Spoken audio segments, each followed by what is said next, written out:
Chapter 1. The Moment of the Stranger. I thought I was coming to type, but when I walked in, all the clocks had stopped, and there was a dead body waiting for me. Lyra Vance. Eastro, UK, 4:13 p.m., October 19th.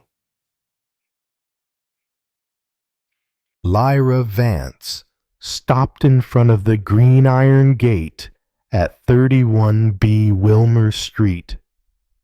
She had received a call from a woman who identified herself as Mrs.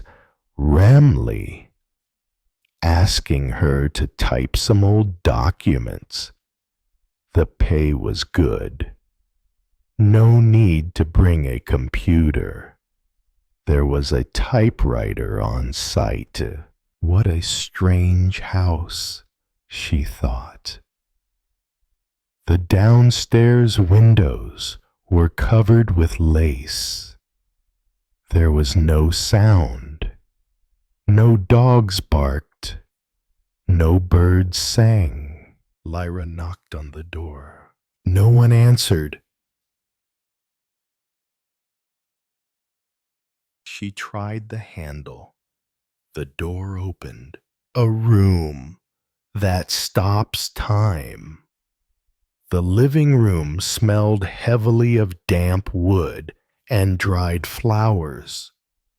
On the wall, 4 clocks hung unevenly, an antique oak one, only 4 to 13. A French table, 4:13. A pendulum clock is not working. The hands stop at 4:13. An old wristwatch, broken face, lies on the floor. 4:13. What kind of joke is this? Lyra wondered. Who sets all their clocks the same? She stepped deeper into the room, her eyes still scanning every detail. Corpse on the carpet. Then she saw him, a man in his 60s, with silver hair and a light brown suit, lay collapsed on the patterned carpet. Eyes open, mouth agape. A small paper knife was stuck right in the middle of his sternum. There wasn't much blood, but the cut was clean and sharp.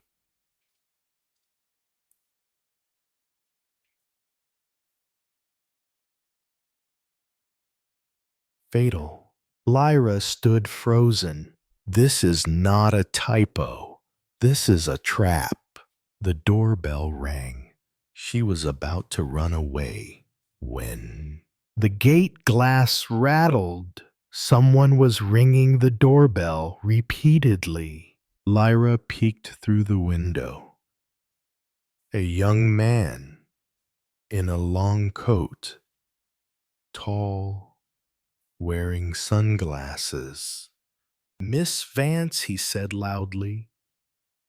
"I am Adrian Rourke, independent investigator. I am called to see Mrs. Remley." Lyra opened the door. "She's not here, but there's a body." Everything is out of place. Adrian Rourke walked in. His eyes scanned the room as if he had seen this scene before. The clock stopped at 4:13. All in the wrong place. 3 do not belong to this house.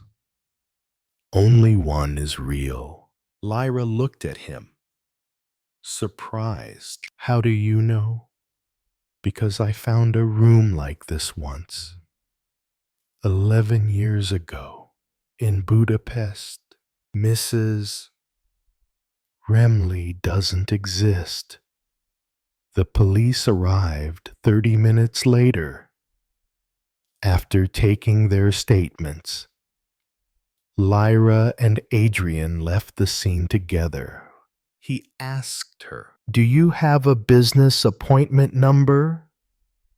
"Yes. Here." She showed him the call log. Adrian frowned. "This number is on the junk list. It was traced back to a SIM used in a 2014 intelligence leak. And what Mrs. Remley never existed. This house was rented under a false name."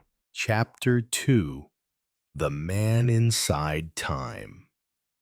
Every clock has two hands, but here there is a third hand, the hand of memory. Adrian Rourke. Istro, The Moth Room Cafe, 2012, same day. Lyra sat across from Adrian Rourke. He ordered black coffee, no sugar. She ordered mint tea, but neither of them drank it. "You said you saw a room like this," she said. Yet the victims were the same, no. But the clock, it was exactly the same. A case was erased from the record. Adrian pulled an old envelope from his pocket and showed her the black and white photos. Budapest, 2012. Apartment 17, Király Street. The deceased, a linguistics professor of Armenian origin. Stabbed with a sharp object. The room had 4 clocks. All stopped at 4:13. Lyra's hands trembled. "You're saying this is the common denominator?" Adrian nodded. "I have been following this case since 2012. All cases have the following characteristics. The impersonator arranged to meet with the victim or witness. A room with a stopped clock. Time 4:13. The weapon had no fingerprints. And all the victims had worked for the British Ministry of Defense or the Five Eyes Intelligence Alliance." Lyra and the unusual coincidence. Lyra was shocked. "But I'm just a secretary. I'm not involved in intelligence." Adrian stared at her. "Do you have parents who worked in the industry?" "My father was an interpreter at the Iraqi embassy in 2003. "What's your name?" "Desmond Vance." Adrian almost jumped to his feet. He was on the leak list. He disappeared in an unsanctioned plane crash. "I thought he died in an accident." "No. That was the story the press got. The reality, he disappeared with a briefcase containing intelligence codes in the form of arithmetic programming clocks. Watch code." Lyra shook her head, disbelieving. Adrian took out his phone and opened a photo of an antique clock. The dial is divided into 13 parts.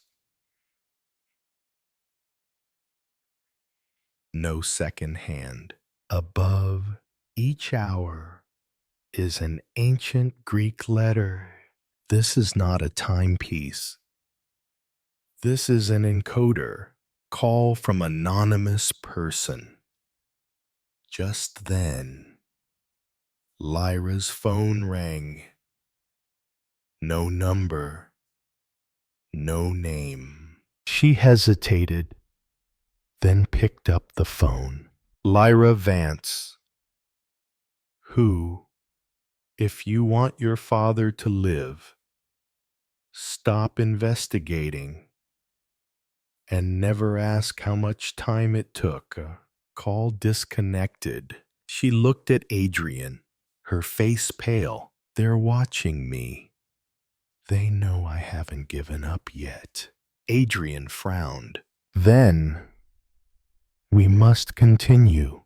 A question. Adrian pulled out a small map and drew 3 red dots. Budapest, 2012. Berlin, 2017. Istro, 2024. 3 murders.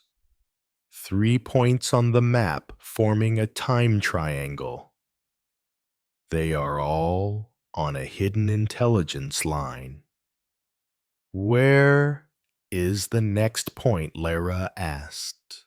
Adrian said slowly. A city without public clocks. The only place where you never know what time it is. He looked at Lyra. Venice, Chapter 3. The city without time. You can't escape time, but you can go where it doesn't exist. Venice, October 23rd, 06:45 a.m. It was not yet dawn. The city was as silent as a misty ghost. Lyra stood on the Ponte dei Sospiri, looking down at the misty canals.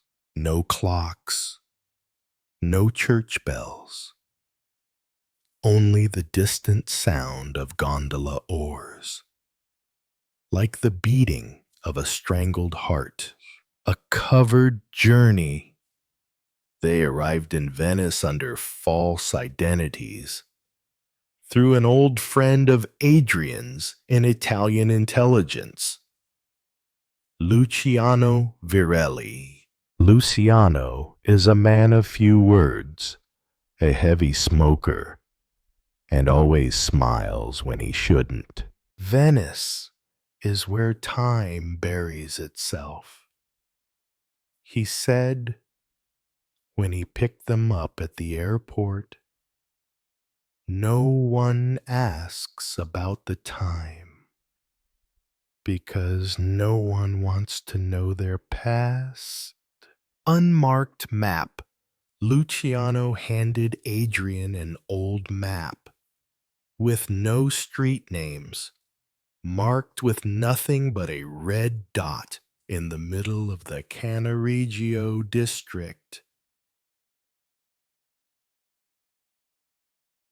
There used to be a watch factory here. It closed after a fire in 1991. No one has been back since. Lyra looked at the map. Where is the red dot? In between the 3 bridges. Same as the previous ones. Budapest and Istro. They are leaving a time pattern. Adrian pondered. Like a giant sundial. Time tunnel. When they arrived, they found a small stone house that almost blended into the surrounding walls. The iron door was welded shut. Adrian opened it with a pick. Inside was an abandoned watch factory. The walls were cracked. Dust covered the glass.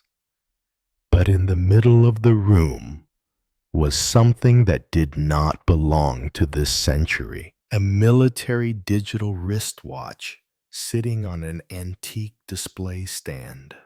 On-screen display 041300. Immediately after that, The clock flashes a line of code. Initiate trace. Lyra Vay 039. Lyra screamed, "My name, my ID number at the children's hospital. They've been monitoring me since I was 4 years old." Stolen timeline. Adrian checked the watch. No battery. No satellite connection. It receives energy from a magnetic field, a type of bio-navigation chip used by Sin Intelligence in genetic memory tracking experiments. Lyra, you said they store memories from one person to another's. They borrow a person's time to repeat histories. And her father, maybe one of the first, call from the past. The clock suddenly emitted a sound signal, a buzzing sound, then turned into a human voice. Lyra, if you can hear me, I am erased. You must not trust time, for what you remember may not be yours. Find the conductor, the one who holds the rhythm, the symbol, then silence. An open door. Adrian walked to the last wall, discovering an underground passage leading down to the canal. Down there is the former headquarters of the billion-dollar intelligence network, where every map is reversed, time is swapped, and history is rewritten minute by minute. He looked at Lyra. Ready? I don't live in normal times anymore. Adrian, I want to know who has lived for me for the past 20 years. Chapter 4. The conductor. Not everyone who controls time wants to change history. Some just want to bury it forever. Venice. Underground passageway. Under the old clock factory. 01:32 a.m. The sound of dripping water echoed in the dark canal. Lyra and Adrian entered a dank stone room where a recessed LED light suddenly turned on. Not so much in a welcoming way, but in a warning way. On the wall, the familiar symbol. Adrian whispered, "This is where they are programmed time." You mean memories? No.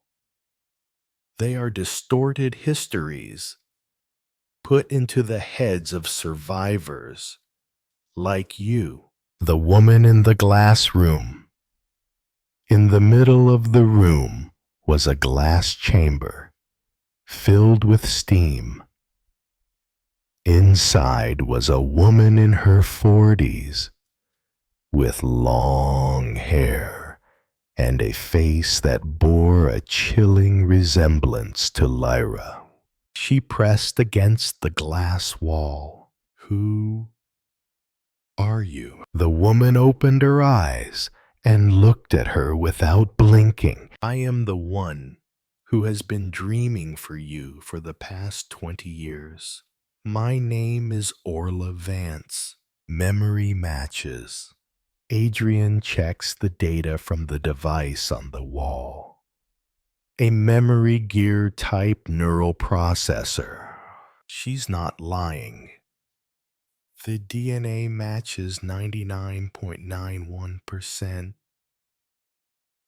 She's your biological mother. Lyra.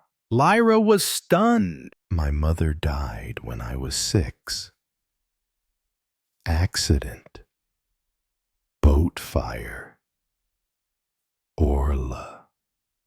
No, I was captured. They used dreams to keep my memories alive. In your head. Implanted memories. Orla pointed to a series of pictures on the wall.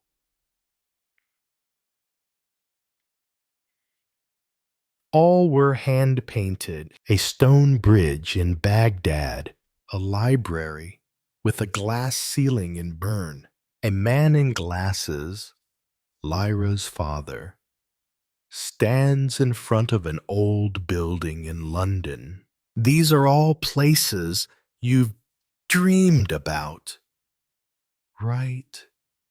Lyra whispered. They're recurring dreams. I thought they were childhood memories. They are packets of image data seeded over low-frequency waves sent from us through the conductor system. Portrait of conductor Adrian flipped through his notebook and drew a diagram. In the center was the symbol. 3 sub-branches: memory channeling, neurotime loop, persona control. The so-called conductor is not actually a person. It is an artificial intelligence system. It was built on Orla's brain.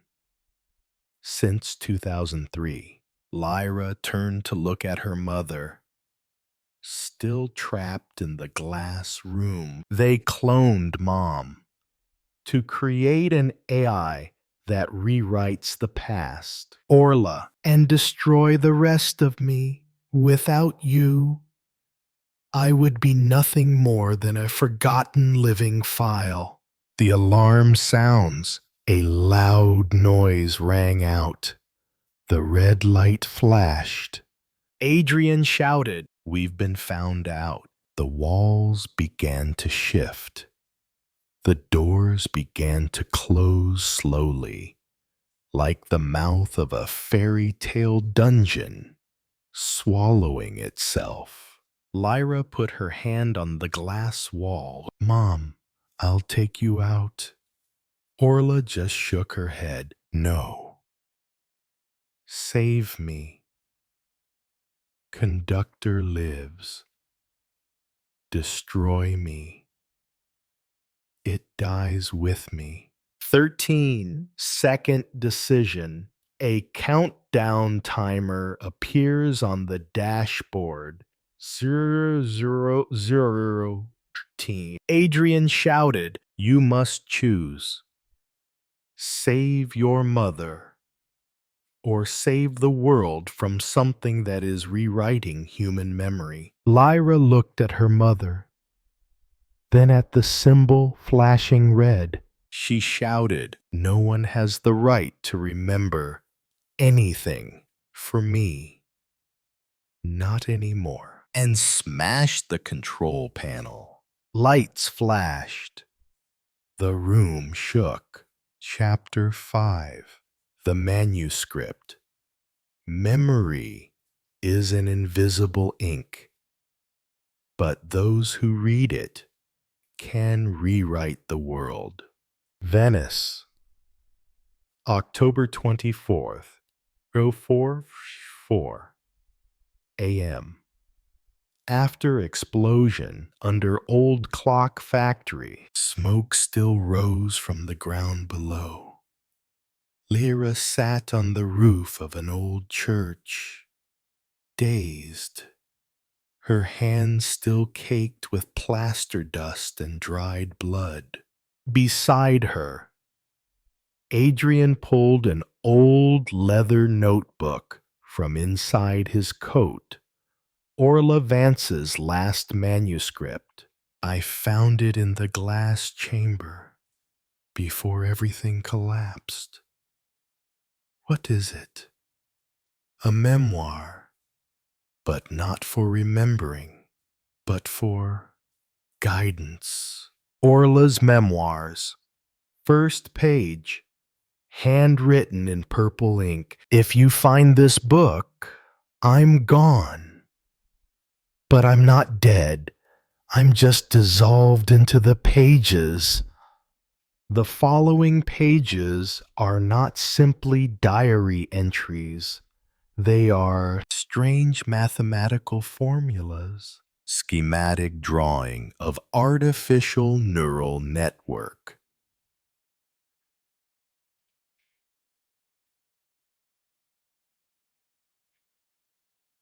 And finally, the map, marking a single location, Faro, Sweden.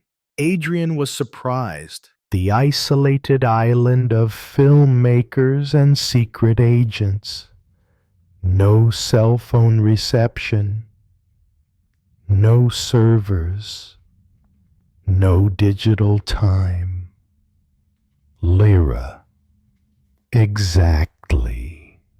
If you want to hide the last person to know the truth, it's the perfect place. Fora, where time doesn't touch. According to the map, the target is a small house located near the sea, coded under the name the Hour Keeper. This man, according to the Orla manuscript, was the first to come up with the idea of encoding memories into clock beats, and the one who reconstructed Adrian's memories 10 years ago after he withdrew from the intelligence operation in Budapest. Adrian was stunned. I thought I chose to withdraw.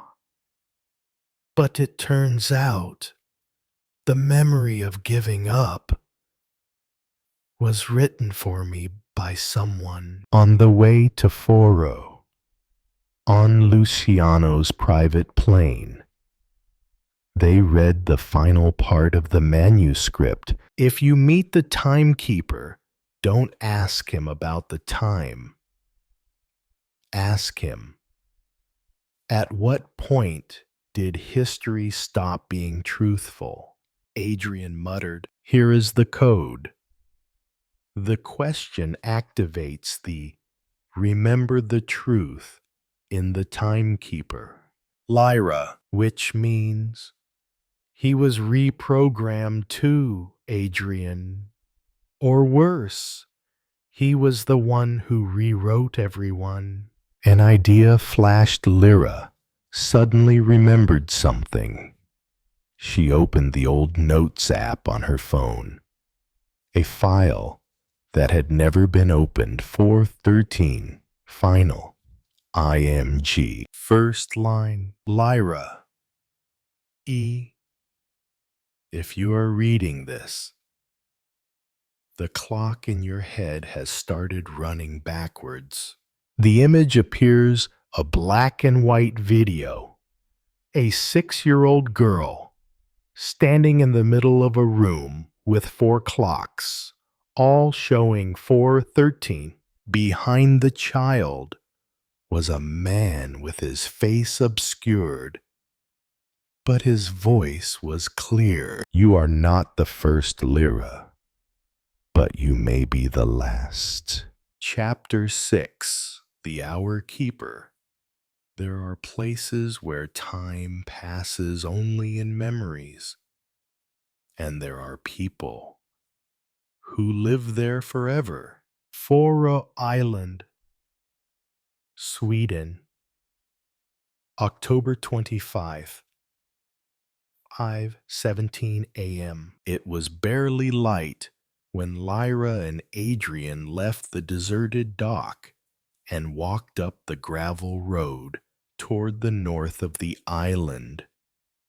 No people, no signs, no signals, just the sound of the cold wind sweeping through the deciduous forest and the salty smell of the early sea. Finally, after 2 hours of walking, they found the gray wooden house lying motionless in the middle of the burnt grass, exactly as it had been pictured in Orla's manuscript. No antenna, no electricity, no glass doors. On the wooden door was carved a single symbol: the man with no name. Adrian stepped forward and knocked 3 times. The door opened. A middle-aged man with sunken eyes and almost white hair stood in the darkness. No greeting, just a look, as if he had been waiting for them for a long time. "Are you the timekeeper?" Lyra asked. The man did not answer immediately. He turned and walked inside. They followed, entering a world without time, the house without a clock. It was completely dark inside, lit only by a few flickering candles.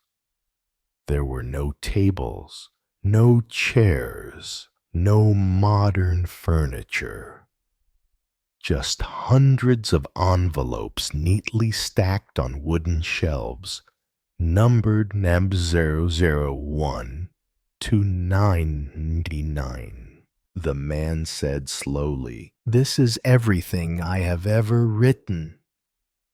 Each letter is a version of a memory. Each person only gets to keep one version." Lyra asked hoarsely, "What version of myself am I?" He gave her envelope number 413. The letter never sent. Lyra opened the envelope. Inside was a handwritten letter. "Dear Lyra, if you are reading this, old memories have resurfaced. You may find things confusing. Don't worry. You are not the product.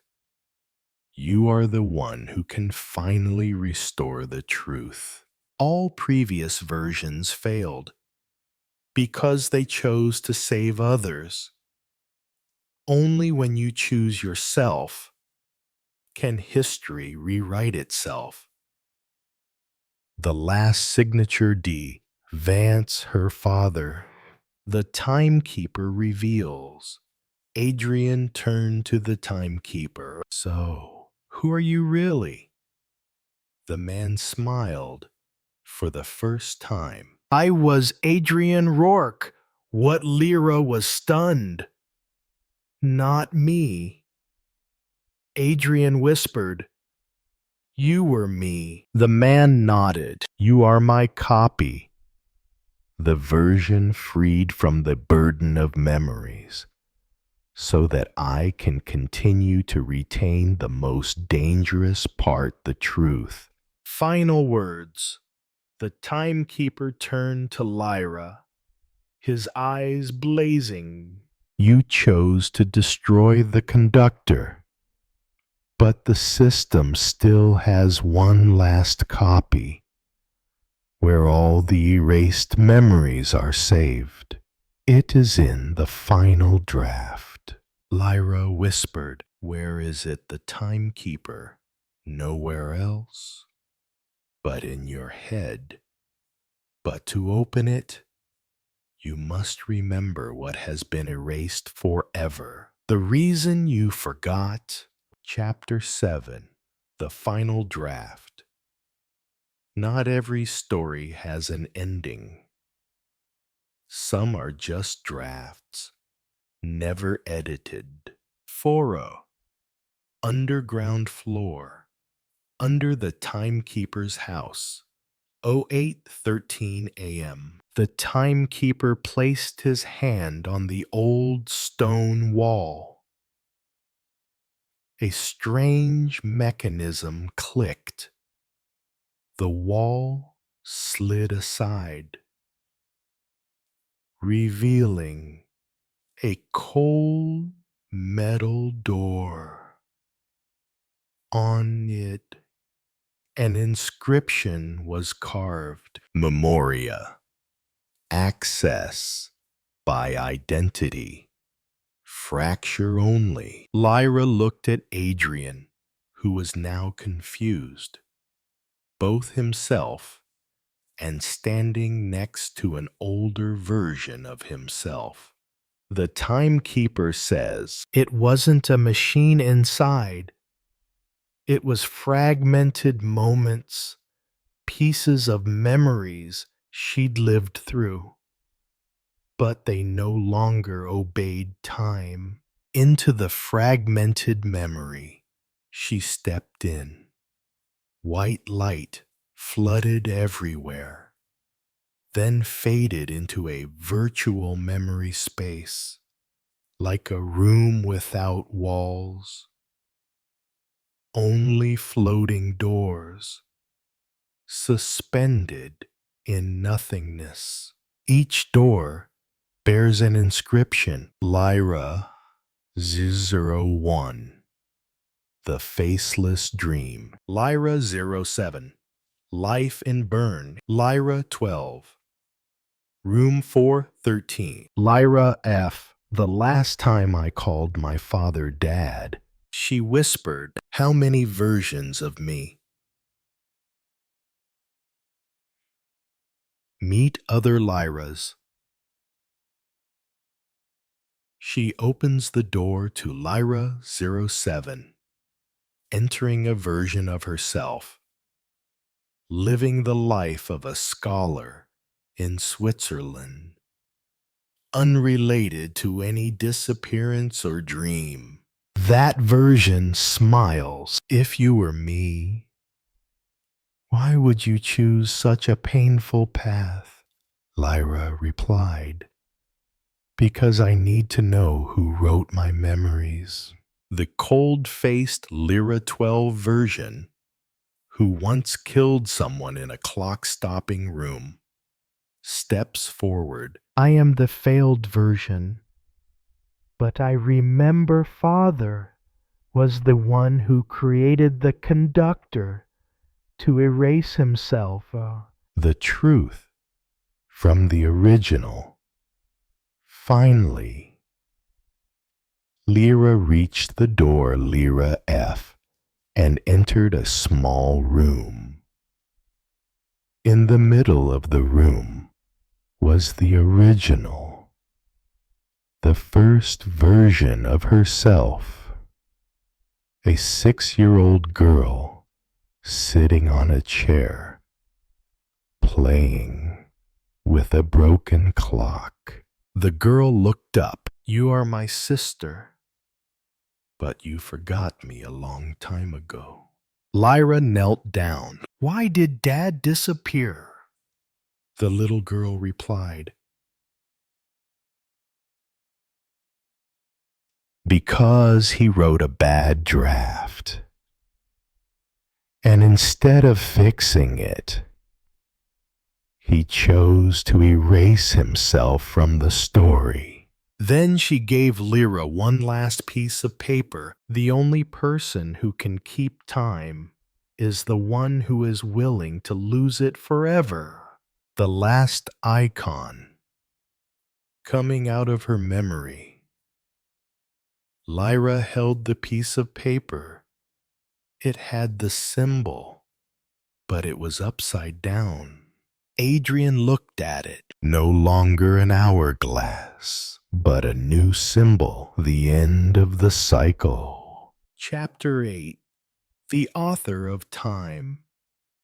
History is not written by the victors, but by who holds the last pen. Foro, Central Tunnel Memoria, 09:55 a.m. Lyra and Adrian stepped back into the physical space where the timekeeper waited. On a simple wooden table was a transparent cylindrical device, the memory pen, that both the conductor and her father had protected. Timekeeper. This thing was used to copy and reprogram living memories. It can rewrite any moment for anyone. Lyra. And now I'm the one keeping it. Adrian. Not quite. There's another one coming. Sound from the sky outside. The roar of helicopters tore through the still sky. A landing party, armed, non-governmental. Lyra stepped back. The timekeeper whispered, "He found us." Memory manipulator. A man in a black suit entered.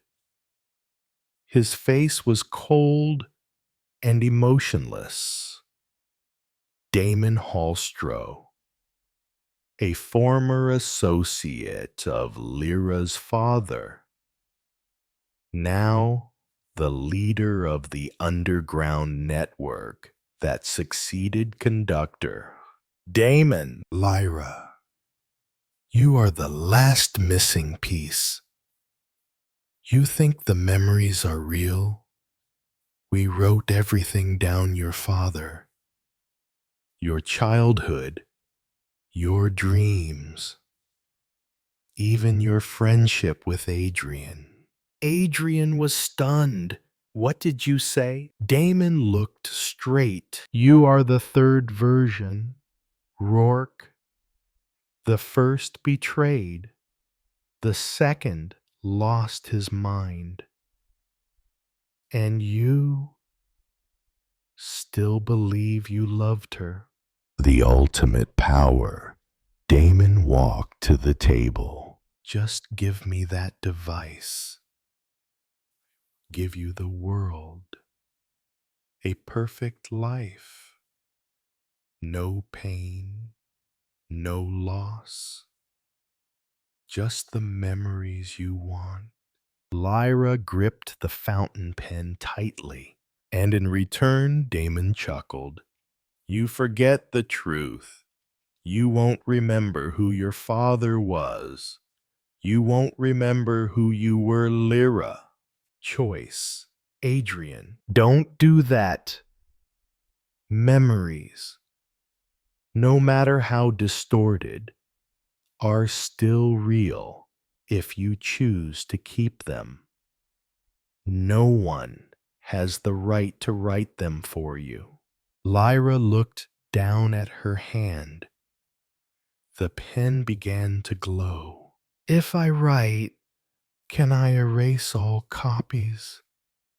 The timekeeper nodded. Just one line, but a single line can end everything, or start anew.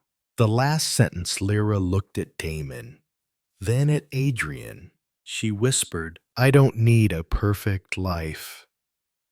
I need a truth that can't be programmed. Then she wrote in the air, each word appearing like light. Let memory remain flawed, but mine, system collapse. A flash of light spread. All the system's programming memories were erased. Damon screamed and then vanished, along with all the data from the old network. Adrian fell, in pain, but still alive. The timekeeper crumbled into dust, as if his mission had been accomplished. The room is empty. Epilogue. Epilogue. 1 week later, a small cafe in Copenhagen. Lyra sat down and wrote everything down by hand. Book cover. The author of time. Author. Lyra Vance dedication. Not to the man who used to be my father. I will never forget, even if no one else remembers.